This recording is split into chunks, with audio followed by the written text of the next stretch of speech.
everyone, and welcome to the Adventures of the Hendersons in the Philippines. So we are here at Jollibee in Talipon, and we will be having our dinner.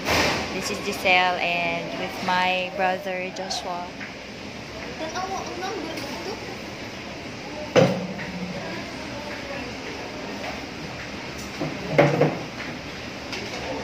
We are waiting for our order. And it's a sort of celebration because finally Joshua is done with their term paper and defense. And my sister is busy texting her crush. Say hi, Giselle. Giselle. Hi. Kumusta man ka? Kumusta ka? Okay na. So it's her first time eating here in Jollibee. First time mo, good mo? First time? Sa Talipon. Dito sa Talipon niya, in Talipon.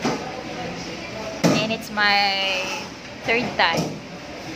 Because even though I'm living close to this fast food, I hardly eat here. Especially that I'm alone most of the time in our apartment.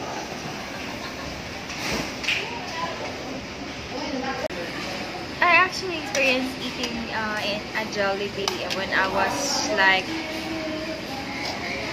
ilan ako ilan? Tiguang ako din, no? When I was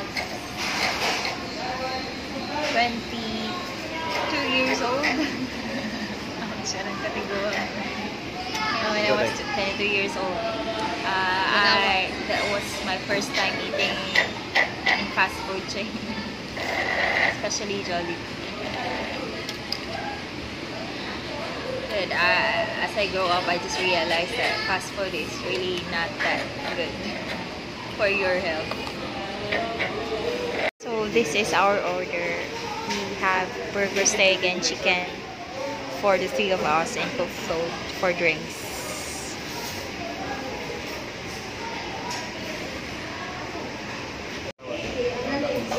So we are going to eat now.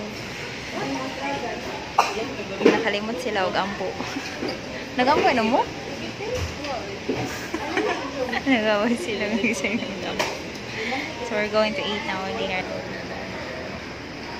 Excited just cook float dahil. Kamusta ang float dahil? Kasi ew. Tanaw na to. Kamusta ang float dahil?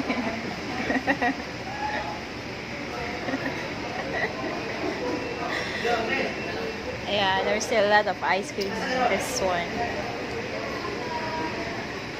It's like most of their Coke float is made of ice cream instead of the Coke drinks.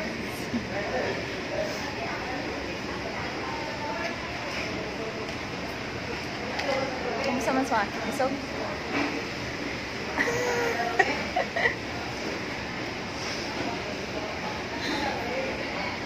punta na dahil.